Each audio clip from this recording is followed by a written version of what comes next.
స్తోత్రం. హల్లెలూయా, హల్లెలూయా.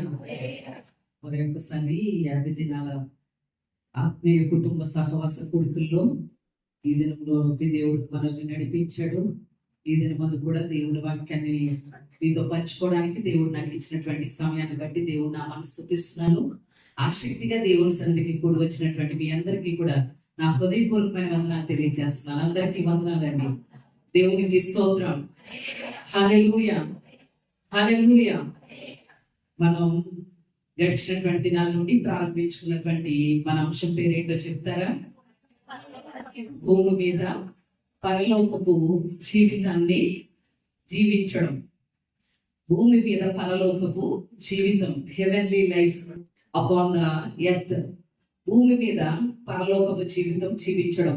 ఒకవేళ ఇంతవరకు దేవుని బిడ్డలమైనటువంటి మనంతరం నరకపు అనుభవాల్ని మన కుటుంబాల్లో చూసామేమో, నరకపు జీవితాన్ని మన జీవితాల్లో జీవించామేమో.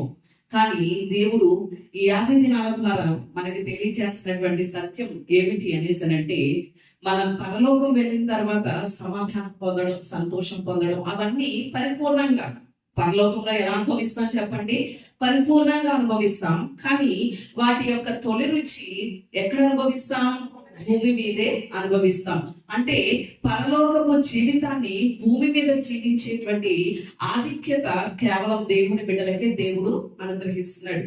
కాబట్టి మన జీవితాల్లో, మన కుటుంబాల్లో ఆ పరలోకపు జీవితం అనుభవించాలని దేవుని యొక్క తృష్ణ, దేవుని యొక్క సంకల్పం. అందుకనే దేవుడు మనతో మాట్లాడుతున్నాడు, మనకి తెలియజేస్తున్నాడు. కాబట్టి ఆ జీవితం జీవించాలనుకున్న వాళ్ళు ఎలా ఉండాలనే విషయాన్ని రాత్రి ఒక విషయం మనం నేర్చుకున్నాం. ఏంటి చెప్పండి? పరలోక జీవితం భూమి మీద అనుభవించాలి అంటే ఏం చేయాలి? దేవుని వాక్యం విషయంలో మనల్ని మనం సరిగా చూసుకోవాలి. అంటే దేవుని వాక్యాన్ని ఏ విధంగా మనం పాటిస్తున్నాం, దేవుని వాక్యాన్ని ఏ విధంగా అన్వయించుకుంటున్నాం, దేవుని వాక్యం ప్రకారంగా ఏ విధంగా జీవిస్తున్నాం అనేది దేవుని వాక్య విషయంలో మనల్ని మనం ఎంతైనా చూసుకోవాల్సినటువంటి పరిస్థితులు ఉన్నాయి. ఈరోజు రెండవ మాట ఆలోచన చేద్దాం. పరలోకపు జీవితాన్ని భూమి మీద మనం జీవించాలి అంటే, పరలోకపు జీవితం భూమి మీద అనుభవించాలి అనేసనంటే, అలా అనుభవించడానికి రెండవ కారణం ఏమై ఉండాలి అనేసనంటే, సరి అయిన ప్రాధాన్యతలు కలిగి ఉండాలి. పరలోకపు జీవితం భూమి మీద అనుభవించాలంటే ఏం చేయాలి చెప్పండి? రెండవదిగా సరి అయిన ప్రాధాన్యతలు కలిగి ఉండాలి. ఏం కలిగి ఉండాలి చెప్పండి? సరి అయిన ప్రాధాన్యతలు కలిగి ఉండాలి. చాలా సార్లు చూడండి, మన ఇంట్లో వాళ్ళకి కూడా మనకి ఇవ్వవలసినటువంటి ప్రాధాన్యత మనకి ఇవ్వలేనప్పుడు లోకంలో ఒక సామెత ఉంటది. ఏమంటారు అంటే, అన్నం పెట్టే వాళ్ళకి సొన్నం, సొన్నం పెట్టే వాళ్ళకి అన్నం పెట్టే రకం వేలు అనేసి అని కొంతమంది అంటే, కొంతమంది ఏమంటారు అంటే, అమ్మకి అన్నం పెట్టలేనోడు చిన్నమ్మకి చీర పెట్టాడట అనేసి అని అంటారు. లోకంలో ఉన్న సామెతలు కదా. అంటే సరి అయినటువంటి ప్రాధాన్యత, ఎవరికి ఇవ్వవలసినటువంటి గౌరవం, దేనికి ఇవ్వవలసినటువంటి మర్యాద, దానికి ఇవ్వడం చేత కాని వాళ్ళని అనేటువంటి మాటలు అవి కదండి లోకపరంగా.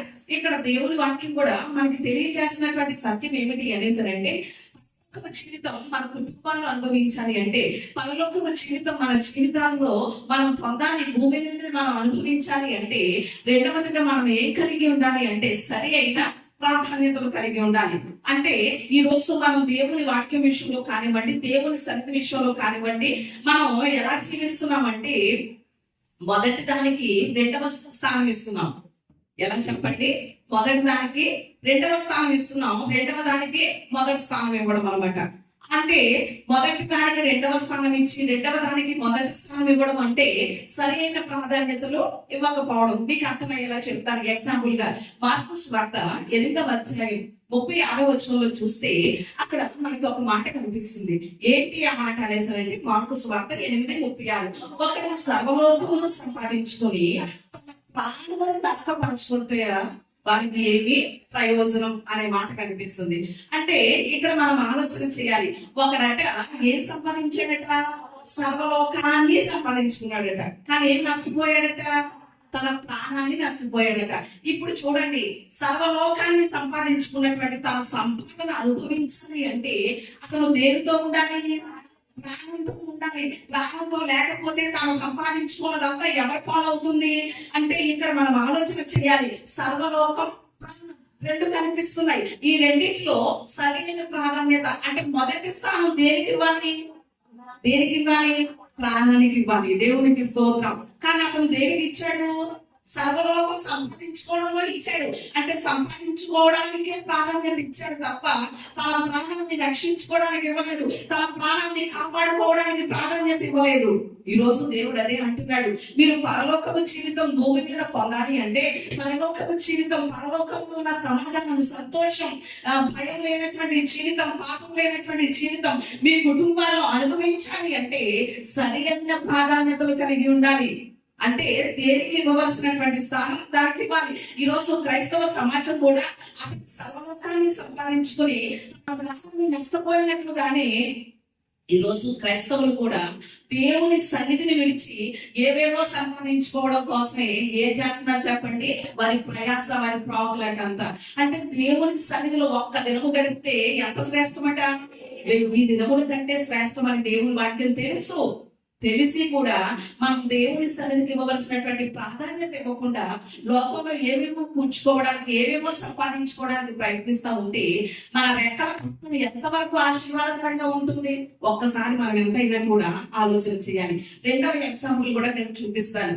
లూకాసు వార్త 12వ అధ్యాయం 15 నుండి 17 వచనాలు. లూకాసు వార్త 12వ అధ్యాయం 15 నుండి 17 వచనాల్లో చూస్తే మనకి ఒక వ్యక్తి కనిపిస్తాడు. ఆ వ్యక్తి చాలా విస్తారమైనటువంటి సంపద కూర్చుకొని తన ప్రాణంతో చెప్పుకుంటున్నాడు. ఏమని నా ప్రాణమా, అనేక సంవత్సరాలకు విస్తారమైనటువంటి పంట నీకు సమకూర్చబడి ఉన్నది, కాబట్టి నువ్వేం చెయ్యి? తినుము, సుఖించుము, త్రాగుము, సంతోషించు అనేసి అంటుంటే అప్పుడు దేవుడు ఏమంటున్నాడు ఆయన్ని? వెర్రివాడ, ఈ రాత్రి నీ ప్రాణం పోతే నీవు సంపాదించినవన్నీ ఎవరు అవుతాయిరా అని దేవుడు అడిగితే సమాధానం ఏమో చెప్పండి ఆ వ్యక్తి దగ్గర. అంటే ఇక్కడ కూడా మనం ఆలోచన చేయాలి. ఇక్కడ రెండు కనిపిస్తున్నాయి. ఒకటి అతని జీవితం కనిపిస్తుంది, రెండవది అతని సంపాదన కనిపిస్తుంది. మరి అతని జీవితానికి ప్రాధాన్యత ఇవ్వాలా, అతని సంపాదనకి ప్రాధాన్యత ఇవ్వాలా? జీవితానికే కదా ప్రాధాన్యత ఇవ్వాలి. మరి ఈ రోజు మనం దేనికి సరైనటువంటి ప్రాధాన్యత ఇవ్వగలుగుతున్నాం, దేనికి మొదటి స్థానం ఇవ్వగలుగుతున్నాం అనేది ఎంతైనా కూడా దేవుని బిడ్డలుగా మనం ఆలోచన చేయాలి. జీవితం కన్నా సంపాదన ఎక్కువైందేమీ కాదు కదా. ఎంత సంపాదించకపోయినా ప్రాముఖ్యమైనది మొదటిగా ఉండవలసింది మన జీవితం ఎక్కువ విలువైంది. కాబట్టి మన జీవితానికి ఎక్కువ ప్రాధాన్యత ఇవ్వాలి, సంపాదనకు కాదు. ఈ రోజు ఎలా తయారవుతున్నారు ప్రజలు అనేసారంటే జీవితానికి ఇవ్వవలసినటువంటి వాల్యూ, జీవితానికి ఇవ్వవలసినటువంటి ప్రాధాన్యత జీవితానికి ఇవ్వకుండా దేనికి ఇస్తున్నారు అంటే సంపాదనకి ఇస్తున్నారు. ఈ రోజు ఈ సంపాదన ఎవరి పాలవుతుంది? మనం సంపాదించిందంత అనేది ఎంతైనా కూడా మనం ప్రశ్నించుకోవాలి. మూడవ ఎగ్జాంపుల్ కూడా చూపించి నేను నా వాక్యంలో ముందుకు వెళ్తాను. మూడవదిగా ఎఫెసీయులకు రాసినటువంటి పత్రిక, అపోస్తలుడైనటువంటి పౌలు గారు ఎఫెసీయులకు రాసినటువంటి పత్రిక 6వ అధ్యాయం 10వ వచనంలో చూస్తే, 6వ అధ్యాయం 10వ వచనంలో చూస్తే ఇక్కడ మనకు ఏదో ఒక మాట కనిపిస్తుంది. తుదకు ప్రభు యొక్క శక్తిని బట్టి ఆయన యందు బలవంతులు కండి అనేసరికి మాట కనిపిస్తుంది. ఇక్కడ మనకి రెండు కనిపిస్తాయి. ఏంటి అనేసరంటే ప్రభు యొక్క శక్తిని బట్టి బలవంతులు కండి అనేసరి పౌలు గారు చెప్తున్నారు ఎఫెసులో ఉన్నటువంటి వారికి. అంటే ఒకటి శారీరక బలం, రెండవది ఆత్మ సంబంధమైన బలం. రెండు బలాలు ఇక్కడ మనకి కనిపిస్తున్నాయి. మరి ఈ రెండింటిలో మనం దేనికి ప్రాధాన్యత ఇవ్వాలి? శారీరక బలానికి ప్రాధాన్యత ఇవ్వాలా, ఆత్మ సంబంధమైన బలానికి ప్రాధాన్యత ఇవ్వాలా? దేనికి చెప్పండి? ఆత్మ సంబంధమైన బలానికి ప్రాధాన్యత ఇవ్వాలి. దేవునికి స్తోత్రం, హల్లెలూయా. అంటే ఈ రోజు మన జీవితాల్లో దేనికి తొలి స్థానం ఇస్తామో, దేనికి ప్రాధాన్యత ఇస్తామో దాన్ని బట్టి పరలోకపు జీవితాన్ని ఎక్కడ అనుభవించగలుగుతాం చెప్పండి? భూమి మీద మన కుటుంబాల్లో అనుభవించగలుగుతాం. మరి ఎంతవరకు మనం సరి అయినటువంటి ప్రాధాన్యతలు కలిగి ఉండగలుగుతున్నాం, సరి అయిన దాన్ని ఎంచుకోగలుగుతున్నాం? అందుకనే మొదటి నుండి కూడా దేవుడు చాయిస్ మనకు ఇస్తున్నాడు. ద్వితీయోపదేశకాండ గ్రంథంలో కూడా అవే మాటలు కనిపిస్తాయి కదా. 11వ అధ్యాయంలో జీవాన్ని, మరణాన్ని, కీడుని, మేలుని, శాపాన్ని, ఆశీర్వాదాన్ని ఎవరు ఎదుటి ఉంచాడట? దేవుడు మన ఎదుటే ఉంచాడట. మీరు దేనికి ఎక్కువ ఇంపార్టెన్స్ ఇస్తారో, మీరు ఎక్కువ దేనికి ప్రాధాన్యత ఇస్తారో, మీరు దేన్ని కోరుకుంటారో కోరుకోండి, మీ ఇష్టం అనేసరి దేవుడు మొదటి నుండి కూడా చాయిస్ మనకే ఇస్తున్నాడు. మరి ఈ రోజు దేనికి ఇవ్వవలసినటువంటి ప్రాధాన్యత దానికి ఇవ్వగలుగుతున్నామా, లేక మొదటి స్థానం ఇవ్వవలసిన దానికి రెండవ స్థానం ఇచ్చి, రెండవ దానికి ఇవ్వవలసినటువంటి స్థానం మొదటి దానికి ఇచ్చి మన కుటుంబాలు నరకపు ప్రాయంగా చేసుకుంటున్నామా అనేది మనం ఎంతైనా కూడా ఆలోచన చేయాలి. ఒక విషయాన్ని చెప్పిన మాటలో నేను ముందుకు వెళ్తాను. ఒక సంఘ కాపరి సేవకుడు ఉన్నాడు, సంఘాన్ని నడిపిస్తున్నాడు. ఆ సంఘ కాపరి చాలా స్ట్రిక్ట్ అనమాట అండి, చాలా స్ట్రిక్ట్. ఎలా అనేసారంటే ఇంకా మనం ఊరుకుంటున్నాం సమయం లేట్ గా వచ్చిన, ఎలా అనేసారంటే కనీసం ఒక 5 నిమిషాలు లేట్ గా వచ్చిన వారిని నిలవబెట్టి, ఏంటి లేట్ అయింది, ఇలా దేవుని సన్నిధికి లేట్ గా రావడం క్రమం కాదు అనేసరి ప్రతి దానికి కూడా సమయం విషయంలో కానివ్వండి, ప్రతి విషయంలో కూడా చాలా స్ట్రిక్ట్ గా ఉండేవారట. అందుకని ఆ సేవకుడు అందరికి ఇష్టం అవుతారా? ఎవరికి ఇష్టం అవ్వదు కదా. అలాగే ఖచ్చితంగా చెప్పేవాళ్ళు, గద్దించే తల్లిదండ్రులు కూడా పిల్లలకు ఇష్టం అవ్వాలంటే వాళ్ళు చెప్పినట్లన్నీ సరేరా బాబు అలాగే ఉండరా అంటే మనం ఇష్టమైపోతాం మన పిల్లలకి కదండి. అది మంచి కాదు, ఇది మంచి కాదు, ఇది చెడు అనేసి మనం చెప్తా ఉంటే వాళ్ళు ఏమనుకుంటారు పిల్లలు, మా మమ్మీ మా డాడీ ఎప్పుడు కూడా చెడ్డగానే ఉంటారు, మంచోళ్ళు కాదనిపిస్తుంది. కానీ మంచి కోరుకునే వాళ్ళు ఎప్పుడు కూడా చెడ్డగానే కనిపిస్తారు కదా. అలాగే నా పాస్టర్ గారు అంటే అసలు సంఘంలో ఎవరికి ఇష్టం ఉండేది కాదట. ఈయన ఎప్పుడు దొరుకుతాడా అని చూసేవారట. దేనికి మనల్ని ఇలాగే శిక్షిస్తున్నారు కదా, టైం అని అదని ఇదని, ఎప్పుడు దొరుకుతారా ఈయనకి కౌంటర్ ఇవ్వడానికి అనేసి చూస్తున్నారట. కుటుంబ విషయాల్లో దొరుకుతారా, లేకపోతే సంఘ విషయాల్లో దొరుకుతారా అనేసి అని ఎప్పటికప్పుడు పరిశీలన చేస్తున్నారట అందరూ. ఒక రోజు ఆదివారం ఆరాధన జరుగుతుంది. పాస్టర్ గారు కనిపిస్తున్నారు, కానీ వాళ్ళ అమ్మాయి కనిపించట్లేదట. ఆరాధనలో కనిపించకపోతే ఇంకా వస్తుందేమో అని సంఘం అందరూ చూస్తున్నారట, కానీ వాళ్ళ అమ్మాయి కనిపించలేదట. ఓహో, చర్చ అయిన తర్వాత మీ అమ్మాయి సంగతి ఏంటంటే, మరి మమ్మల్ని పిల్లల్ని తీసుకుని మరి కుటుంబంతో దేవుని సన్నిధికి రావాలని చెప్తారు కదా, మరి మీ అమ్మాయి ఏమైంది, వాళ్ళ ఆరాధనకి రాలేదేంటి అని క్వశ్చన్ చేద్దాం, కౌంటర్ వేద్దాం పాస్టర్ గారిని అని చూస్తున్నారట. చర్చ ఎప్పుడు అవుతుందా, ఆరాధన ఎప్పుడు అవుతుందా అని. ఆరాధన అయిన వెంటనే పాస్టర్ గారు చెప్పిన మాట ఏంటో తెలుసా? మా అమ్మాయి తెల్లవారుజాము 4 గంటలకు చనిపోయింది, ప్రభు నన్ను నిద్రించింది, ఇప్పుడు ఆరాధన అయిన తర్వాత అమ్మాయిని బర్యాలు చేద్దాం రండి అనేసి అన్నారట. అంటే అందరికి ఒక్కసారిగా ఏమి లేదు చెప్పండి, సౌండ్ లేదు. అంటే ఆ సేవకుల విషయంలో చూడండి, తన కూతురు చనిపోయినా కూడా మొదటి స్థానం, ప్రథమ స్థానం దేనికి ఇచ్చారు? దేవుణ్ణి ఆరాధించడానికి, దేవుని సన్నిధికే ప్రథమ స్థానం. అంతే కదా. ఈ రోజు మరి లోకులు ఏదో అనుకుంటారని, లేకపోతే ఎవరో ఏదనుకో ఉంటారని అవి కాదు. ఎవరేమనుకుంటే మనకేంటి, అలా అనుకునే వాళ్ళు, మాట్లాడే వాళ్ళు మనల్ని పరలోకం తీసుకెళ్ళగలుగుతారా? అలా మాట్లాడే వాళ్ళు మన కుటుంబంలో పరలోక జీవితాన్ని అనుభవించడానికి ఏదైనా చేయగలుగుతారంటే ఏమీ చేయలేరు. కాబట్టి మనం ఇవ్వవలసినటువంటి ప్రాధాన్యత ఇవ్వాలి. ఏవి సరైనవో, దేనికి మొదటి స్థానం ఇవ్వాలో దానికి ఖచ్చితంగా ఇవ్వాలి. అప్పుడు ఆ సంఘానికి తెలిసి వచ్చిందట, దేవుని సన్నిధి విషయంలో ఎంతటి మొదటి స్థానం ఇవ్వాలో, దేవుని విషయాల్లో ఎంత ప్రాధాన్యత కలిగి ఉండాలో అనేది ఆ సంఘానికి ఆ రోజు తెలిసి వచ్చింది. ఆ సేవకుని యొక్క ఆరాధన ఏంటో, ఆ సేవకుని యొక్క కన్నీటి వేదన ఏంటో అప్పుడు ఆ సంఘ బిడ్డలు అందరూ అర్థం చేసుకోగలిగారు. ఈ రోజు మనం దేనికి ఎక్కువ ప్రాధాన్యత ఇవ్వగలుగుతున్నాం? ఆత్మ సంబంధమైన దానికి ప్రాధాన్యత ఇవ్వగలుగుతున్నామా? శరీర సంబంధమైన దానికి ప్రాధాన్యత ఇవ్వగలుగుతున్నామా? దేవుని సన్నిధికి ప్రాధాన్యత ఇవ్వగలుగుతున్నామా? లేక లోక సంబంధమైన దానికి ప్రాధాన్యత ఇవ్వగలుగుతున్నామా అనేది ఎంతైనా ఆలోచన చేయాలి. మనందరికీ ఆశ ఉంది పరలోక జీవితం భూమి మీద అనుభవించాలని. మరి అనుభవించాలి అంటే మనం ఏం కలిగి ఉండాలి చెప్పండి? సరైన ప్రాధాన్యతలు కలిగి ఉండాలి. మరి ఈ రోజు పరలోక సంబంధమైన జీవితం భూమి మీద జీవించడం కొరకు మొదటి స్థానం దేనికి ఇవ్వాలి? ఇక్కడ మనం ముగ్గురిని చూసాం. ఎవరెవరు చెప్పండి? ఒక ఆయన సర్వలోకాన్ని సంపాదించుకుని తన ప్రాణం నష్టపోయాడు. అంటే మొదటి స్థానం దేనికి ఇచ్చాడు? సర్వలోకం సంపాదించుకోవడానికి ఇచ్చాడు, కానీ ప్రాణానికి ఇవ్వలేదు. రెండవ వ్యక్తిని చూసాం, అతనికి దేవుడు పెట్టిన వెదిపాడ, ఆ వెదుగాడిని చూస్తున్నాం. అతను దేనికి ఇచ్చాడు? మొదటి స్థానం సంపాదించుకోవడానికి ఇచ్చాడు, కానీ తన జీవితానికి ఇవ్వలేదు. కానీ పౌలు గారు ఎఫెసీలో ఉన్న సంఘానికి క్వశ్చన్ వేశారు, ఆత్మ సంబంధమైన బలం కావాలా మీకు, శరీర సంబంధమైన బలం కావాలా, దేనికి ప్రాధాన్యత ఇస్తారు అని ఆ చాయిస్ సంఘానికే విడిచిపెట్టారు. ఈ రోజు మరి పరలోక సంబంధమైన జీవితం భూమి మీద అనుభవించాలి అంటే మనం మొదటి స్థానం దేనికి ఇవ్వాలి అని కొన్ని విషయాలు మనం నేర్చుకుందాం రండి. మొట్టమొదటిదిగా పరలోక సంబంధమైన జీవితం భూమి మీద అనుభవించాలి అంటే దేనికి మొదటి స్థానం ఇవ్వాలి. మొదటి స్థానం మనం ఇవ్వవలసినవి ఏమిటి అనేసి ఆలోచన చేస్తే మత్తయి సువార్త 22వ అధ్యాయం, మత్తయి సువార్త 22వ అధ్యాయం 36 నుండి చదువుదాం. 22:36 నుండి. బోధకుడా, ధర్మశాస్త్రంలో ముఖ్యమైన ఆజ్ఞ ఏదని అడిగాను. అందుకైనా నీ పూర్ణ హృదయముతోనూ, నీ పూర్ణాత్మతోనూ, నీ పూర్ణ మనస్సుతోనూ నీ దేవుడైన యెహోవాను ప్రేమింపవలనన్నది.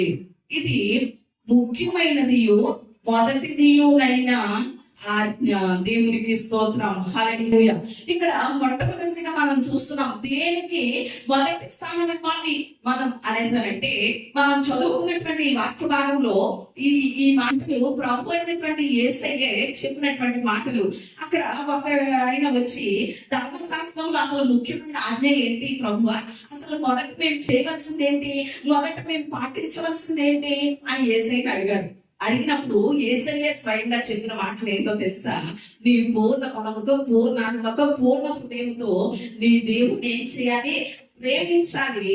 ఇది ముఖ్యమైనది, మొదటిది అని చెప్పారు. దేవునికి స్తోత్రం. హల్లెలూయా. అంటే ఈ రోజు మన జీవితంలో మొదటి స్థానం మొట్టమొదటిగా దేనికి ఇవ్వాలి అంటే దేవుణ్ణి ప్రేమించడానికి ఇవ్వాలి. దేవునికి స్తోత్రం. హల్లెలూయా. దేనికి ఇవ్వాలి చెప్పండి? దేవుని ప్రేమించడానికి. అంటే మన జీవితంలో మొదటిది ఏదైనా ఉంది అంటే, ముఖ్యమైనది ఏదైనా ఉంది అంటే, ఇంపార్టెంట్ అయినది ఏదైనా ఉంది అంటే అది ఏంటి మాత్రమే? దేవుణ్ణి ప్రేమించడం మాత్రమే. మరి ఈరోజు ఎంతవరకు ఆయన్ని ప్రేమించగలుగుతున్నాం? ఎంతవరకు ప్రేమించగలుగుతున్నాం? ఎక్కడని బాబు మాకు కుదురుతుందా అనేసి అని అంటారు. కానీ మొదట ఆయనే మనల్ని ప్రేమించాడు కదా. కాబట్టి ఆయన మొదట మనల్ని ప్రేమించాడు కాబట్టి మనల్ని ఏం చేయమంటున్నాడు? ప్రేమించమని అడుగుతున్నాడు. మన పరిస్థితి ఏంటో, మన దుస్థితి ఎలా ఉన్నప్పుడు ఆయన ప్రేమించాడో ఒక సంఘటన చెప్పి నేను ముందుకు వెళ్తాను. హైదరాబాద్ హైటెక్ సిటీ బాగా ఒక ఆ హైటెక్ సిటీలో చాలా ఒక 26 సంవత్సరాల వయసు కలిగినటువంటి యవనస్తురాలు. ఆమె ఒళ్ళంతా కూడా చిరిగిపోయినటువంటి వస్త్రాలతో ఒక భిక్షగంత అనమాట. ఆహారం లేక తినేటువంటి పరిస్థితుల్లో భిక్షాటన చేసుకునేటువంటి ఆ యవనస్తురాలు మురికి జీవితం, ఏ మాత్రం కూడా అసలు మంచిగా ఉండేటువంటి జీవితం కాదు. మంచి బట్టలు ధరించడానికి లేదు, మంచి తిండి తినడానికి లేదు, చింపురు జుట్టు, చింపురు బట్టలతో ఎలా పడితే అలా ఉంది, అసహ్యకరంగా అన్యాయకరంగా ఉంది. అలాంటి అమ్మాయి దగ్గర పోయి ఆ ముఖేష్ అంబానీ కంటే ఆస్తిపరుడైనటువంటి ఒక యవ్వనస్తుడు వచ్చి ఐ లవ్ యూ, నేను నిన్ను పెళ్లి చేసుకుంటానని చెప్తే ఎలా ఉంటది చెప్పండి? ఎలా ఉంటది? అసలు ఊహించగలుగుతామా? అలా జరుగుతుందా? కానీ 2020 సంవత్సరాల క్రితం అదే జరిగింది. దేవునికి స్తోత్రం. అలాంటి నరకపు కోపంలో ఉన్నటువంటి మనల్ని పాపము చేత, అపరాధముల చేత చచ్చినటువంటి స్థితిలో ఉన్నటువంటి మనం పాపము మకిలి మన ఒంటి నిండా కూడా దుర్వాసన, దుర్గంధం మన జీవితాలు, అలాంటి ఎందుకు నోచుకోలేనటువంటి మన జీవితాలని ప్రభు అయినటువంటి యేసయ్య సర్వ సుగుణాల సంపద ఆయన పరలోక వారసుడు, అంతటి ఐశ్వర్యవంతుడు దరిద్రుడుగా మారి మనల్ని ఏమన్నాడు చెప్పండి? నేను నిన్ను ప్రేమిస్తున్నాను, నువ్వు నా వధువు అన్నాడు. దేవునికి స్తోత్రం. అలా అనగానే ఆ అమ్మాయి తలరాత ఎలా మారిపోయిందో ఈ రోజు క్రైస్తవ్యం యొక్క తలరాత అంతా కూడా మారిపోయింది కదా. ఈ రోజు నేను మనం అనుభవిస్తున్నటువంటి ఈ కృప కానివ్వండి, ఈ రక్షణ కానివ్వండి, ఈ పరిస్థితులు కానివ్వండి, అన్ని దేవుడు మన మీద చూపించినటువంటి ప్రేమే కదా. మరి ఈ ప్రేమ ముందు మరి ఏ ప్రేమ సరిపోతుంది? మరి ఈ రోజు ఎవరెవరినో ప్రేమిస్తున్నానంటాం కానీ దేవుడిని ప్రేమించగలుగుతున్నామా? నా భర్తను ప్రేమిస్తానండి, నా బిడ్డలను ప్రేమిస్తానండి, నా భార్యను ప్రేమిస్తానండి, నా తల్లిదండ్రులను ప్రేమిస్తానండి, నా బంధువులు ప్రేమిస్తానండి, ఎవరినో ప్రేమిస్తాను, వాళ్ళందరినీ ప్రేమించొద్దని దేవుడు చెప్పలేదు. కానీ వారందరికంటే మొదట మనం ప్రేమించవలసింది ఎవరిని అంటే దేవుణ్ణి. దేవునికి స్తోత్రం, హల్లెలూయా. మరి అంతగా దేవుడు మనల్ని ప్రేమిస్తే మనం ఎంతగా ఆయన్ని ప్రేమిస్తున్నాం అనేది ఎంతైనా కూడా ఆలోచన చేయాలి. ఈరోజు ఎంతవరకు ఆయన్ని ప్రేమించగలుగుతున్నాం? ఆయన్ని గనుక మనం ప్రేమిస్తే ఇంకా లోక సంబంధమైన వాటి వైపు వెంపర్లాడం, లోక సంబంధమైన దాన్ని కోరుకోం. ఈరోజు ఇంకా లోకం కావాలి, శరీర సంబంధమైనవి కావాలి అంటున్నాము అంటే దేవుడి మీద ఏమి లేనట్లు, ప్రేమ లేనట్లే. ఒక విషయం చెప్పమంటారా, దేవుడిని ప్రేమిస్తే మనకి ఎలా ఉంటుంది మన జీవితం అంటే, ఉదాహరణకి ఒక రాజుగారు అండి తనకి సహాయం చేసినటువంటి ఒక నలుగురు వ్యక్తులను పిలిచాడుట. పిలిచి కూర్చోబెట్టి తన దగ్గర ఉన్నటువంటి వజ్ర వైవిధ్యాలన్నీ ఒక పోగు వేశాడట. బంగారం అంతా ఒక చోట పోగు వేశాడట. ఒక చోట ఏమో చాలా విలువైనటువంటి హైటెక్ సిటీలో ఉన్నటువంటి భూముల యొక్క దస్తావేజులు పెట్టాడట. ఇంకొక చోట ధనాన్ని పెట్టాడట. పెట్టి ఆ నలుగురిని పిలిచి రాజుగారు అన్నారట, మీకు ఏది కావాలో తీసుకోండి, 4 గుంపుల్లో ఈ 4 పోగుల్లో మీకు ఏది కావాలో తీసుకోండి అనేసనంటే, ఒకడు వజ్రాలు తీసుకున్నాడట, మరొకడు డబ్బు తీసుకున్నాడట, మరొకడు స్థలం యొక్క ప్యాకెట్స్ తీసుకున్నాడట. 4వ వాడు ఏం చేస్తున్నాడో తెలుసా, రాజుగారిని గట్టిగా పట్టుకుని ఎత్తుకుని తీసుకెళ్లిపోతున్నాడట. ఎవరిని చెప్పండి? రాజుగారిని గట్టిగా పట్టుకుని ఎత్తుకుని తీసుకెళ్లిపోతున్నాడట. అప్పుడు రాజుగారు అన్నారట, ఒరే నన్ను ఎందుకు తీసుకెళ్తావరా, ఉన్నాయి తీసుకోమన్నాను కదా, నీకు కావాల్సింది తీసుకోరా అంటే ఆ వ్యక్తి అన్నాడట, అవేమి నాకు అక్కర్లేదండి, నాకు మీరుంటే చాలు అన్నాడట. దేవునికి స్తోత్రం. నా దగ్గర ఏముందరా, అవి తీసుకోవచ్చు కదా అని రాజుగారు అంటే ఏమన్నాడో తెలుసా, మీరు నా దగ్గర ఉంటే మీ దగ్గర ఉన్నాయని నాయే కదండి అన్నాడట. అర్థమైందండి? రాజుగారే కనుక అతనితో ఉన్నాడు అనుకోండి, ఈ 4 పోగులు ఏంటి అంతకు మించి బోల్డ్ ఉంది రాజుగారి దగ్గర. రాజుగారే అతనికి దక్కినప్పుడు రాజుగారి అంతా ఎవరికి దక్కుతుంది? అతనికే దక్కుతుంది కదా. ఈ రోజు మనము కూడా గుర్తించాలి. జ్ఞానం కలిగిన వాళ్ళం అయితే, వివేచన కలిగిన వాళ్ళం అయితే, లోకంలో ఉన్న వాటిని ప్రేమిస్తే, లోక సంబంధమైన వాటి కోసం వెంపర్లాడితే అవి మాత్రమే దక్కుతాయి. కానీ దేవుణ్ణి ప్రేమిస్తే, దేవుని అంత ఐశ్వర్యవంతుడు ఎవరైనా ఉన్నారా? దేవుని దగ్గర ఉన్నటువంటి ధనం ఎవరి దగ్గర అయినా ఉందా? ఏది లేదు కదా. ఆయనే కదా సర్వ సంపదలు కలిగి అయినటువంటి దేవుడు. ఆయన్నే ప్రేమిస్తే ఆయనకు ఉన్నదంతా మనదే. దేవునికి స్తోత్రం. మరి ఈ రోజు ఎంతవరకు దేవుడిని మనం ప్రేమించగలుగుతున్నాం అనేది ఆలోచన చేయాలి. మొట్టమొదటిదిగా మనం సరైనటువంటి ప్రాధాన్యత, మొట్టమొదటిదిగా మనము ఇవ్వవలసినటువంటిది ఎవరికి అనేసరంటే, మొట్టమొదటిది ఏంటి చెప్పండి? మొదటి స్థానం ఇవ్వవలసిందే దేవుణ్ణి ప్రేమించడానికి మొదటి స్థానం ఇవ్వాలి. రెండవ మాట కూడా మనం చూద్దాం రండి. మత్తయి సువార్త 5వ అధ్యాయం 23-24 వచనాలు చదువుదాం. కావున నీవు బలిపీఠం వద్ద అర్పణలు అర్పించుచుండగా నీ మీద నీ సహోదరునికి విరోధం ఏమైనా కలదని అక్కడ నీకు జ్ఞాపకం వచ్చిన కదా, అక్కడ బలిపీఠం ఎదుటనే నీ అర్పణము విడిచిపెట్టి మొదట వెళ్ళి నీ సహోదరునితో సమాధాన పడుము, అటు తరువాత వచ్చి నీ అర్పణము అర్పించుము. దేవునికి స్తోత్రం, హల్లెలూయా. ఇక్కడ రెండవదిగా మనం మొదటి స్థానం దేనికి ఇవ్వాలి అంటే, మొదటి స్థానం మొట్టమొదటిగా దేనికి ఇవ్వాలి? దేవుని ప్రేమించడానికి ఇవ్వాలి. రెండవదిగా మొదటి స్థానం మొట్టమొదటిగా మనం చేయవలసింది ఏంటి అనేసరంటే, మొదటి స్థానం ఇవ్వవలసింది దేనికి అనేసరంటే సమాధాన పడడానికి మొదటి స్థానం ఇవ్వాలి. దేనికి చెప్పండి? సమాధాన పడడానికి. ఇక్కడ యేసయ్య మాట్లాడినటువంటి ఆ మాటలు ఒక్కసారి మీరు బాగా ఆలోచన చేయండి. అక్కడ యేసయ్య ఏమంటున్నాడో తెలుసా? నీ మీద నీ సహోదరునికి ఏమైనా విరోధం ఏమైనా కలదని నీకు తెలిసిన కదా. ఎక్కడికంటే దేవుని సన్నిధికి వచ్చారట. దేవుని సన్నిధానికి వస్తే దేవుని సన్నిధి అర్పణ అర్పించేటప్పుడు గుర్తొచ్చిందట. ఏమని? నా సహోదరునికి నాకు సమాధానం లేదు. అది కూడా ఎలాగెట్లా? నేను దెబ్బలాడటం కాదు, నేను మాట్లాడటం కాదు. అసలు వాడు నా మీద మత్సరంలో విరోధం పెట్టుకున్నాడు, నా మీద స్వార్థంతో పెట్టుకున్నాడు. వాళ్ళే మాట్లాడటం మానేశారు. నా విధంగా ఏమీ తప్పు లేదు. అప్పుడు అసలు మనం ఏమంటాం? నీ సహోదరునితో సమాధానం పడిపోవాలి, నీ తోటి వారితో సమాధానంగా ఉండాలి అంటే మనం ఏమంటాం? మేమేమీ అనలేదండి వాళ్ళతో మేమేమీ దెబ్బలాడలేదండి, అసలు వాళ్ళకి మాకు విరోధం ఏమీ లేదండి, వాళ్ళంటే మాకు ఎప్పుడు మంచి అభిప్రాయమేనండి. కాకపోతే వాళ్ళే ఎందుకు పెట్టుకున్నారండి అంటాం కదండి. కానీ ఇక్కడ దేవుని వాక్యం ఏం సెలవిస్తుందో తెలుసా? నీ తప్పు ఏమీ లేదు, రైటే, కానీ అవతల వాళ్ళు నీతో ఎలా లేదు, సమాధానంగా లేరు. కాబట్టి అవతలి వాళ్ళు నీ మీద విరోధం పెట్టుకున్నా గానీ నువ్వేం చెయ్యి, నువ్వే వెళ్ళి మొదట వాళ్ళతో సమాధానం పడు అంటున్నాడు. దేవునికి స్తోత్రం. మరి ఈ రోజు ఎంతవరకు అలాగునా మన మీద విరోధం ఉందని చాలా మంది మన మీద విరోధం పెట్టుకున్నారని తెలుసు. మనకు తెలుసా లేదా చెప్పండి? తెలుసు. మరి ఎంతవరకు మొదట వెళ్ళి వాళ్ళతో మనం సమాధానం పడగలుగుతున్నాం అనేది ఎంతైనా కూడా ఆలోచన చేయాలి.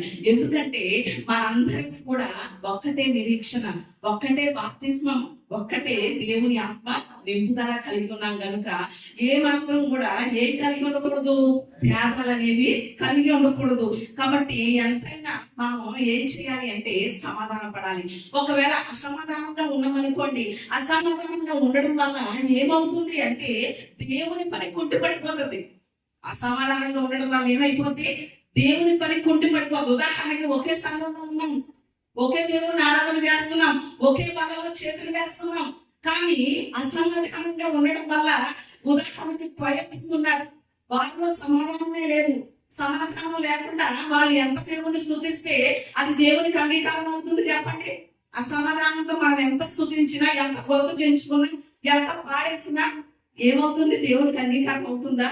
ఏ మాత్రం కూడా అంగీకారం అవ్వదు. అందుకనే దేవుడు చెప్తున్నాడు అక్కడ, నీ అర్థం ఉంటే తర్వాత, నువ్వు పాటలు ఉంటే తర్వాత, నువ్వు స్తుతించడం ఉంటే తర్వాత, నువ్వు ప్రార్థన చేయడం ఉంటే తర్వాత, మొదట నువ్వు చేయాల్సిందేంటి? సమాధాన పడటం. మొదట సమాధాన పడు అని దేవుడు చెప్తున్నాడు. మరి ఈ రోజు మనం అసమాధానం కలిగి ఉండడం వల్ల దేవుని పని కొట్టుపడిపోతా ఉంటది. అసమాధానంగా ఉండడం వల్ల దేవుని పిల్లలు ఎలా అయిపోతారంటే శక్తిహీనులు అయిపోతారు. ఎలా అయిపోతారు చెప్పండి? శక్తిహీనులు. అంటే సమాధానంగా ఉన్నప్పుడు మనం ఎలా ఉంటాం? ఐక్యతతో ఉంటాం. ఐక్యతతో ఉన్నప్పుడు ఏం చేస్తామంటే అపవాద శక్తుల్ని బలంగా ఎదిరించగలుగుతాం. మనకి బాగా తెలుసు కదా, చిన్నప్పుడు ఐక్యత గురించి చెప్పినటువంటి కథలు మనకు బాగా తెలుసు కదండి. ఒక తండ్రి దగ్గరికి కొడుకులు నలుగురు వస్తే ఆ తండ్రి ఏం చేశాడట, ఒక్కొక్క కథకులను ఇచ్చాడట వాళ్ళకి. వాళ్ళు ఏం చేశారట, చాలా ఈజీగా పిలిచేశారట. వాళ్ళని ఒక్కొక్కరిని పిలిచి కట్టెల మోపు ఇచ్చాడట. విరగొట్టగలిగారా? విరగొట్టలేకపోయారు. అంటే వారి యొక్క ఐక్యత, అక్కడ ఐక్యతగా ఉంటే మిమ్మల్ని ఏమీ చేయలేరని సందేశాన్ని చెప్పాడు ఆ తండ్రి. అలాగే ఈ రోజు దేవుని పిల్లలమైనటువంటి మనం అలా ఐక్యతగా ఉన్నప్పుడు సాతాను శక్తులు మనల్ని ఏమీ చేయలేవు. మత విద్రోహ శక్తులు లేకపోతే మతోన్మానులు మనల్ని ఏమాత్రం కూడా దాడి చేయలేవు. ఈ రోజు ఐక్యత లేక దేవుని పిల్లలు ఏమైపోతున్నారంటే శక్తిహీనులు అయిపోతున్నారు, ఎదిరించలేకపోతున్నారు, దేన్ని ఎదుర్కోలేకపోతున్నారు. కానీ దేవుడు చెప్పింది ఏమిటి అనేసనంటే, ఖచ్చితంగా మొదట మీరు చేయాల్సింది ఏమిటి అంటే, మొదటి స్థానం ఇవ్వవలసింది దేనికి అంటే, దేని గురించి చెప్పండి?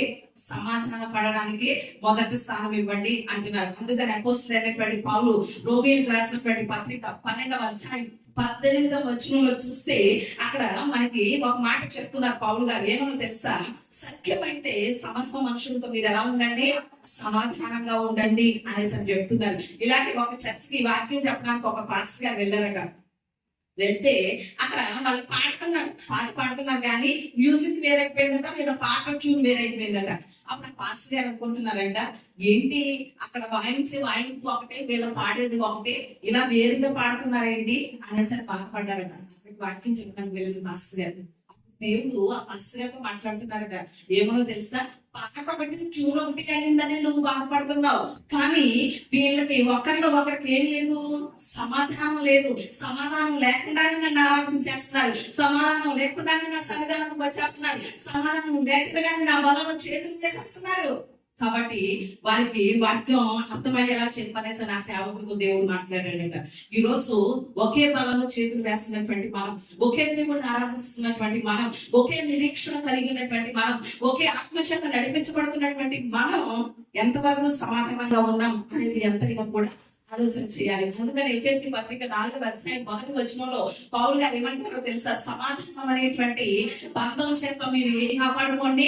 ఐక్యతను కాపాడుకోండి అని ఎఫెసీ పత్రికలో పౌలు గారు తెలియజేస్తున్నటువంటి మాటలు మనకి బాగా తెలిసినవే. మూడవది కూడా మనం చూద్దాం రండి.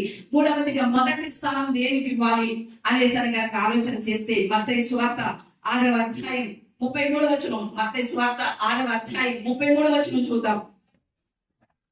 వారు కాబట్టి మీరు ఆయన రాజ్యమును నీతిని మొదట వెతకుడి, అప్పుడు అవన్నీ మీకు అనుగ్రహింపబడును. రేపటిని గురించి చింతింపకుడి, ఈ రేపటి దినము దాని సంగతులను గురించి చింతించును, ఏనాటి కీడు నాటికి చాలును.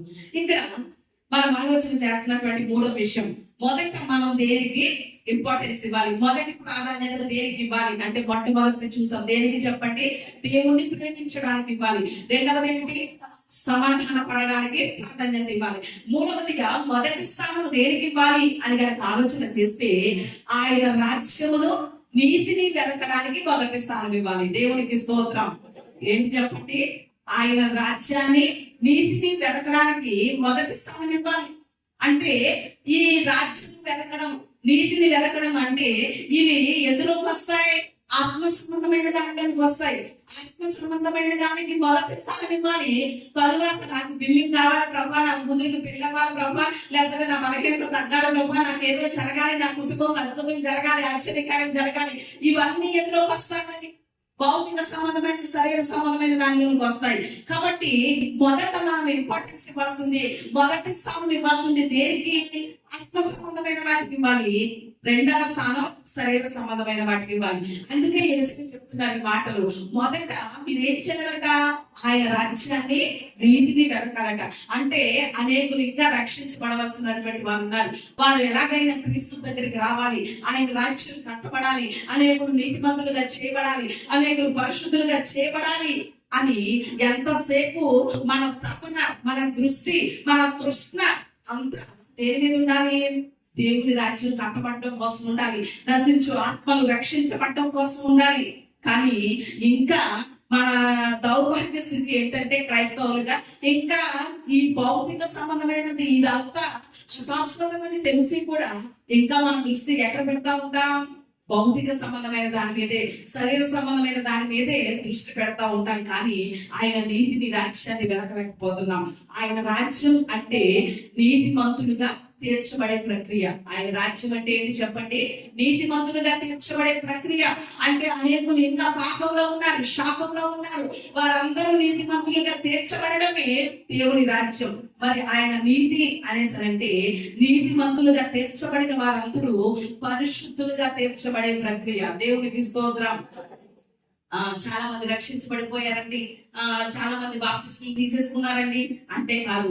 ఆయన నీతి వెతకడం అంటే రక్షించబడిన ప్రతి ఒక్కరు కూడా ఎలా తీర్చబడాలి, పరిశుద్ధులుగా తీర్చబడాలి, క్రీస్తు యొక్క రూపాంతరంలోనికి మార్చబడాలి అలా అని దానికి ఎక్కువ మనం ఏం ఇవ్వాలి చెప్పండి, మొదటి స్థానం ఇవ్వాలి. వీటిపైనే మన మనస్సు ఉంచాలి. మరి ఈ రోజు ఎంతవరకు మనం అలాంటి వాటిపైన దృష్టి పెట్టగలుగుతున్నాం, దేవుని రాజ్యాన్ని, దేవుని నీతిని మొదట కట్టగలుగుతున్నాం అనేది ఎంతైనా కూడా ఆలోచన చేయాలి. త్వరగా నా మాటల్లోకి ముందుకు వెళ్తున్నాను. 4వదిగా చూద్దాం. మనం మొదటి స్థానం ఇవ్వవలసింది దేనికి అనేసనంటే మత్తయి సువార్త 7వ అధ్యాయం 3 నుంచి 5 వచనాలు చదువుకుందాం.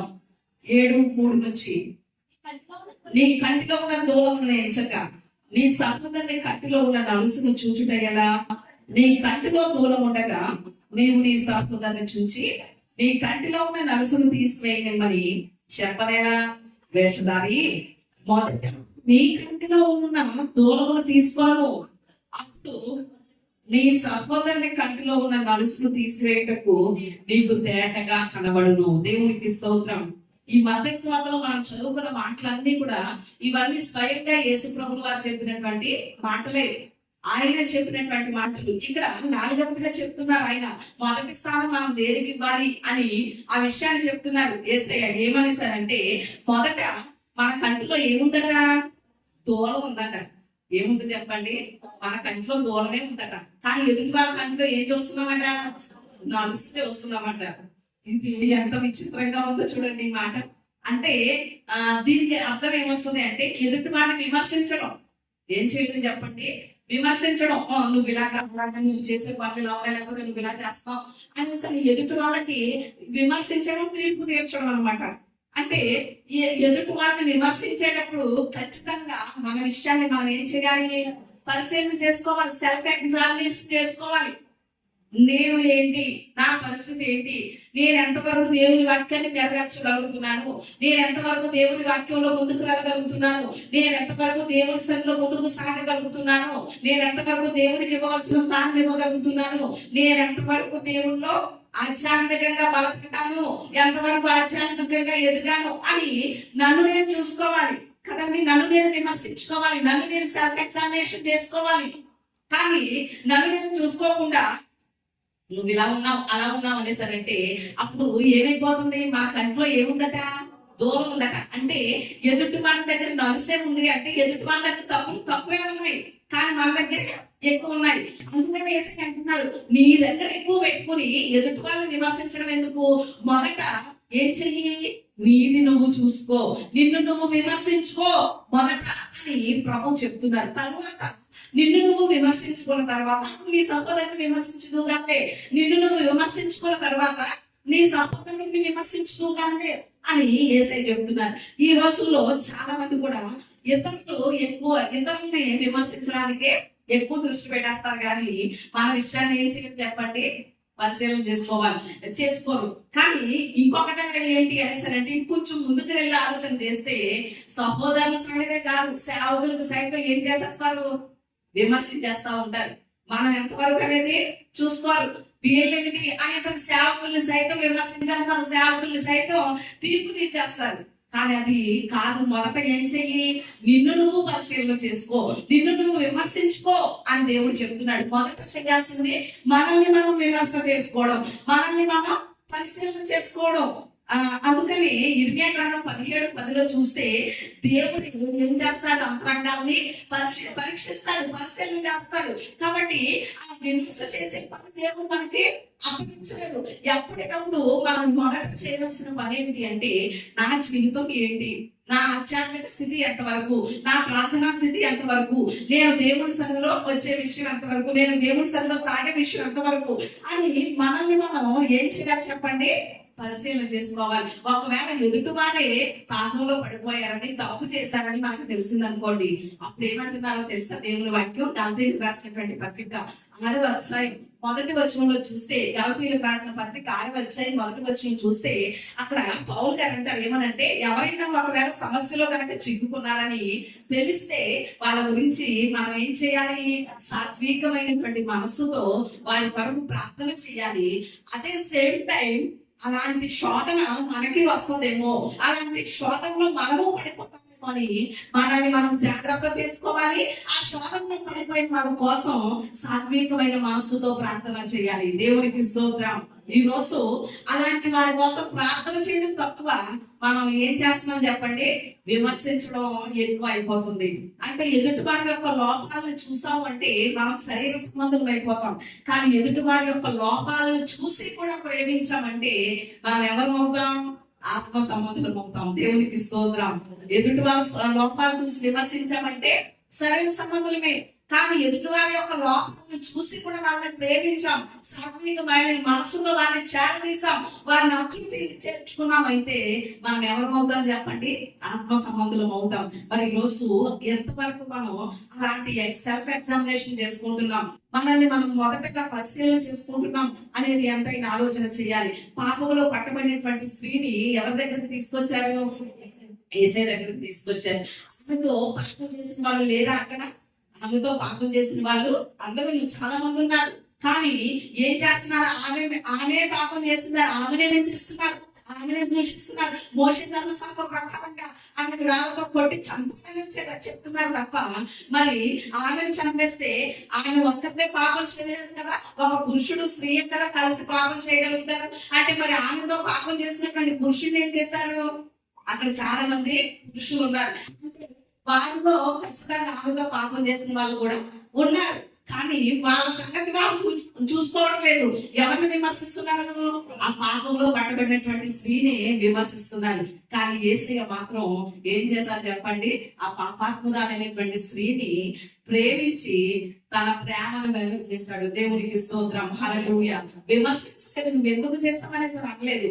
కానీ యేసయ్య చెప్పిన మాట, ఆమెను ప్రేమించి ఇక మీదట ఏం చేయొద్దమ్మా, పాపం చేయొద్దు అనేసి అని అన్నారు. ఈ రోజు మరి అలా మనం విమర్శించడం మాని వారిని ప్రేమించాలి, సాత్వికమైనటువంటి మనసుతో వారిని హెచ్చరించాలి తప్ప విమర్శించడం, తీర్పు తీర్చడం దేవుడు మనకు అప్పగించిన పని కాదు. మీరంటారు, మరి పాస్టర్ గారు మీరెందుకు చెప్తున్నారండి, పాస్టర్ గారు మీరెందుకు చెప్తున్నారండి, టయానికి రావాలి, టయానికి రావాలి, లేకపోతే పాడేటప్పుడు ఇలా ఉండాలి, ప్రార్థించేటప్పుడు ఇలా ఉండాలి అనేసి మీరు మాకు ఎందుకు చెప్తున్నారు, మీరు మమ్మల్ని ఎందుకు విమర్శిస్తున్నారు, మీరు మాకు ఎందుకు తీర్పు తీస్తున్నారు అని అడుగుతారా? అడుగుతారు చాలా మంది. ఏలో ఇంకొచ్చిన ఉంటది కదా. ఉదాహరణకి మనమే కనుక కత్తి తీసుకున్నాం అనుకోండి, మన చేతిలో కత్తి ఉందనుకో, ఏమంటారు దాన్ని? ఏమంటారు? హత్య అంటారు. అవునా లేదా? మన చేతిలో కత్తి ఉంటే ఏమంటారు? హత్య చేశామంటాం అంటారు. అదే డాక్టర్ గారి చేతిలో కత్తి ఉందనుకో ఏమంటారు? ఆపరేషన్ చేశారు అంటారు. అంటే మనం చేస్తే ఒక మనిషిని కనుక చీరేసాం అనుకోండి కత్తి తీసుకుని, ఏం చేస్తారు? పట్టుకెళ్ళి రాజమండ్రి సెంట్రల్ జైల్లో పడేస్తారు మనల్ని. మనం చేసింది హత్య అవుతుంది. అదే డాక్టర్ గారు ఆ వ్యక్తిని కత్తితో చీరుతారు కదా. కానీ డాక్టర్ గారు ఎందుకు జైల్లో మీరు? ఆయన చేసింది ఏంటి? ఆపరేషన్. అంటే ఈ రోజు మన సహోదరుల మీద మనం నేరం మోపడం, మన సహోదరులను విమర్శించడం మనం చేసేది హత్య అవుతుంది. సేవకులు చేసేది ఏమవుతుంది? ఆపరేషన్ అవుతుంది. డాక్టర్ గారు ఆపరేషన్ చేసి ఏం చేస్తారు? లోపల ఉన్నటువంటి కంతులు బయటకు తీస్తారు, లోపల ఉన్నటువంటి పుళ్ళు తీస్తారు, లోపల ఉన్నటువంటి ఆ పేగులను కట్ చేస్తారు, లోపల ఉన్నటువంటి ఆ బలహీనమైనటువంటి స్థితిని తీసివేసి ఆరోగ్యవంతుడిగా నిలవబెడతారు కదా. అంటే ఈ రోజు సేవకులు మనల్ని చేసేది విమర్శించడం కాదు, సేవకులు మనల్ని చేసేది తీర్పు తీర్చడం కాదు. ఏం చేస్తున్నారు? ఆధ్యాత్మికంగా మనల్ని ముందుకు నడిపిస్తున్నారు, ఆరోగ్యవంతులుగా చేస్తున్నారు. దేవునికి స్తోత్రం. మరి ఈ రోజు ఎంతవరకు మనం మన విషయంలో మనల్ని మనం పరిశీలన చేసుకుంటున్నాం అనేది ఎంతైనా కూడా ఆలోచన చేయాలి. ఇక్కడ 4 విషయాలు మనం నేర్చుకున్నాం. 5వ విషయం వివరణ లేకుండా చెప్పేస్తున్నాను. మత్తయి సువార్త 8వ అధ్యాయం 21, 22 వచనాల్లో చూస్తే అక్కడ ఒక వ్యక్తి వచ్చి అంటాడు, ఏమో తెలుసా? యేసయ్య ఆ వ్యక్తితో అంటాడు, నువ్వు వచ్చి మొదట నన్ను ఏం చెయ్యి, వెంబడించు అనేసానంటే ఆ వ్యక్తి ఏమంటాడో తెలుసా? మొదట నా తండ్రిని నేను వెళ్ళి పాతి పెట్టుకుని అప్పుడు నేను వెంబడిస్తాను యేసయ్య అని చెప్తాడు. అప్పుడు యేసయ్య ఏమంటాడో తెలుసా? మృతులు తమ మృతుల్ని పాతి పెట్టుకుంటారు, కానీ మొదట నువ్వేం చెయ్యి, నన్ను వచ్చి వెంబడించేయి అంటారు. అంటే ఇక్కడ మనం ఆలోచన చేయవలసినటువంటి ఆత్మ సంబంధమైన విషయం ఏంటి అనేసారంటే లోక సంబంధమైన దానికి కాదు. అంటే మొదట ఏం చెయ్యాలి అనేసారంటే ప్రభు యొక్క చిత్తాన్ని చేయాలి. మొదట ప్రభు ఏది చెప్తే అది చేయాలి. మొదట దేవుడు కోరింది చేయాలి, తరువాతే మన ఇష్టాన్ని చేసుకోవాలి. దేవునికి స్తోత్రం. మొదట ఏం చేయాలి చెప్పండి? దేవుని చిత్తాన్ని చేయాలి, తరువాతే మనకి ఇష్టమైనది చేసుకోవాలి. కానీ ఈ రోజు మనం ఎలా ఉంటున్నామంటే మొదట మనకి ఇష్టమైనది చేసుకుంటాం, తర్వాత దేవునికి ఇష్టమైనది చేసేలా ఉంటాం. ఇక్కడ దేవుడు అదే అంటున్నాడు, మొదట ఏదైనా సరే ఆయన చిత్తమే. అది ఏదైనా చావైనా ఏదైనా సరే మొదట దేవుని చిత్తం నెరవేర్చడమే ముఖ్యం. కాబట్టి మొదట ఏం చేయాలి అంటే దేవుని చిత్తమే చేయాలి. మన ప్రభు అయినటువంటి యేసయ్య దేవుని కుమారుడిగా ఉండి కూడా ఈ లోకంలో 33.5 సంవత్సరాలు జీవించినప్పుడు ప్రతి క్షణం అనుక్షణము కూడా ఆయన ఏం చేశారో తెలుసా? తండ్రి చిత్తాన్ని నెరవేర్చారు. దేవునికి స్తోత్రం. ఏ విషయంలోనూ కూడా ఆయన ఇష్టం చేసుకోలేదు, ఏ విషయంలోనూ కూడా ఆయన స్వంత ప్రయత్నాలు చేయలేదు, ఆయనకి నచ్చినట్లుగా జీవించలేదు, ఆయనకి నచ్చినట్లుగా ప్రవర్తించలేదు. ప్రతి విషయంలోనూ కూడా తండ్రి చిత్తాన్ని నెరవేర్చారు. అందుకని ఆ శ్రమలు అనే దీనికి కూడా ఆయన ఎదుట ఉన్నప్పుడు ఏమని ప్రార్థన చేశారు? యేసయ్య, తండ్రి ఈ నీ చిత్తం అయితే ఈ గిన్నె నా ఎత్తు నుండి తొలగించు, అయినా నా ఇష్టం కాదు, నీ చిత్తమే సిద్ధించును కాక అన్నారు. అంటే శ్రమలు అనుభవించడం కూడా నీ చిత్తానికే లోబడుతున్నాను నేను, కానీ శ్రమలు అనుభవించలేదు నేను. కానీ నువ్వు నన్ను బలపరచు, నీ చిత్తం కాబట్టి నేనేం చేస్తానో అనుభవిస్తాను అన్నారు. మరి ఈ రోజు ఎంతవరకు దేవుని చిత్తాన్ని, అది శ్రమని, కష్టమని, బాధని, అయిపో ఇలా చేయడం, ఇలా ఉండలేం అది ప్రక్కన పెట్టేస్తున్నామా? లేక మొదట అది కష్టమైన, నష్టమైన, బాధ అయినా, ఇరుకైన, ఇబ్బంది అయినా దేవుని చిత్తానికి మొదటి స్థానం ఇవ్వగలుగుతున్నామా అనేది మనల్ని మనం ఎంతైనా కూడా పరిశీలన చేసుకోవాలి. ఈ రోజు ప్రతి విషయంలో కూడా మన ప్రభు అయిన యేసయ్య తండ్రి చిత్తాన్ని నెరవేర్చారు. ఉదాహరణకి ఆయన చిన్నప్పుడు తండ్రి ఏం చేసేవారు? తండ్రి నిలబడుతున్నటువంటి యోసేపు ఎవరు చెప్పండి? వడ్రంగి పని చేసేవాడు కదా. యేసయ్యని పెంచినటువంటి యోసేపు వడ్రంగి పని చేసేటప్పుడు, వడ్రంగి పని అనేసానంటే కార్పెంటర్ కదా. కుర్చీలు మంచాలు ఇవన్నీ చేయడు. ఉదాహరణకి ఏసైనే పిలిచి యేసు అక్కడ వాళ్ళ కుర్చీ ఆర్డర్ ఇచ్చారు, వాళ్ళకి కుర్చీ చేశారు కాబట్టి వాళ్ళ ఇంటికి వెళ్ళి కుర్చీ ఇచ్చేసరా అని ఏసై చెప్తే ఏసై ఏం చేశారు పట్టుకెళ్ళి ఇచ్చారంతే. లేకపోతే ఎప్పుడైనా బైబిల్లో చూడండి, ఎప్పుడైనా నేను ఎవరిని అనుకుంటున్నావు మమ్మీ మరి అని, నేను ఎవరిని అనుకుంటున్నావు మమ్మీ పరలోకం నుండి వచ్చానని, పరిశుభ్రత ద్వారా మీ గర్భంలో జన్మించానని నీకు తెలీదా, నాకు ఇలాంటి పనులు చెప్తున్నావే అనేది ఎప్పుడైనా అన్నారా ఏసయ్య? ఏ విషయంలో కూడా అనలేదు. ఆయన 30 సంవత్సరాలు తండ్రికి లోబడి ఆ పనిలో ముందుకు కొనసాగారు. వారు ఏం చెప్తే అదే చేశారు. ఆ విషయంలో తండ్రి చిత్తాన్ని నెరవేర్చారు. స్వార్థ ప్రకటనలో తండ్రి చిత్తం నెరవేర్చారు. శిలువ మరణంలో తండ్రి చిత్తం నెరవేర్చారు. ప్రతి విషయంలోనూ కూడా యేసయ్య ఏం చేశారు చెప్పండి? తండ్రి చిత్తమే నెరవేర్చారు. మరి ఈ రోజు మొదట మనం దేనికి స్థానం ఇవ్వాలి చెప్పండి? దేవుని చిత్తాన్ని నెరవేర్చడానికే స్థానం ఇవ్వాలి. ఈ రోజు మనం నేర్చుకున్నటువంటి విషయం, పరలోక సంబంధమైన జీవితం మనం భూమి మీద అనుభవించాలి అంటే రెండవది ఏం కలిగి ఉండాలి చెప్పండి? సరి అయిన ప్రాధాన్యతలు కలిగి ఉండాలి. మరి దేనికి ఇవ్వవలసిన ప్రాధాన్యత దానికి ఇవ్వాలి. మొదటి స్థానం దేనికి ఇవ్వాలి చెప్పండి? మొదటిగా దేవుణ్ణి ప్రేమించడానికి మొదటి స్థానం ఇవ్వాలి. రెండవది దేనికి ఇవ్వాలి? మొదటి స్థానం సంబంధం పడడానికి ఇవ్వాలి. మూడవది ఏంటి చెప్పండి? దేనికి చెప్పండి? ఆయన రాజ్యాన్ని నీతిని వెతకడానికి మొదటి స్థానం ఇవ్వాలి. నాలుగవదిగా మనల్ని మనం విమర్శించుకోవడానికే మొదటి స్థానం ఇవ్వాలి తప్ప ఎదుటి వాళ్ళ తప్పులు పట్టడానికి కాదు. ఐదవది దేనికి ఇవ్వాలి? తండ్రి యొక్క దేవుని యొక్క చిత్తాన్ని నెరవేర్చడానికి మొదటి స్థానం ఇవ్వాలి. అలాగే కనుక మనం సరైన ప్రాధాన్యతలు కలిగి దేనికి మొదటి స్థానం ఇవ్వాలో దానికి మొదటి స్థానం ఇచ్చి, దేనికి తరువాత స్థానం ఇవ్వాలో దానికి తరువాత స్థానం కనుక ఇవ్వగలిగితే ఖచ్చితంగా పరలోక సంబంధమైన జీవితం ఎక్కడ అనుభవిస్తాం చెప్పండి? భూమి మీద మన కుటుంబాలు అనుభవిస్తాం. అట్టి కృప దేవుడు మనందరికీ దయచేయను గాక.